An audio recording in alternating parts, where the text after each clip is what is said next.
majority anaitwa Kemani Ichungwa. Githurai Neinywe no munyitereire ni mwake igua horo ni murenda nusu mkate handshake ni murenda.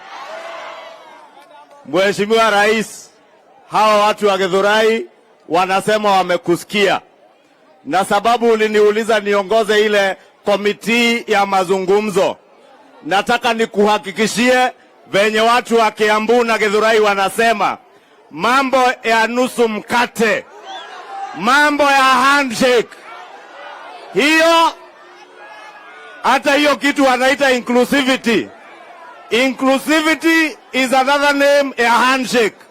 Na nimewaambia nikiongoza mimi naenda hapo kuwaambia nusu mkate na handshake hakuna.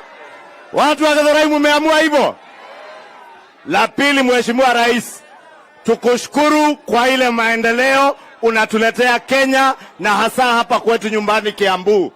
And we want to promise Your Excellency, as you have said, violence, anarchy and bloodshed shall never again in this country be a means of transacting our political discussions and our political discourse.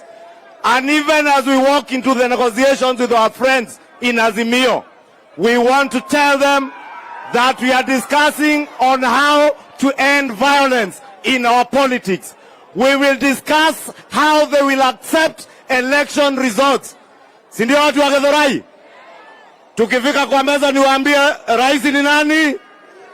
Ati rais ni nani? Rais ni nani? Hapo kwa haya machache, Mheshimiwa Rais, nikuhakikishie yale mazungumzo ambayo tutazungumza ni mazungumzo ambayo inawahusu wa Kenya. Hakuna mazungumzo tutazungumza inayohusu kugawa serikali ama inayohusu watu binafsi na mambo yao na mafamilia yao.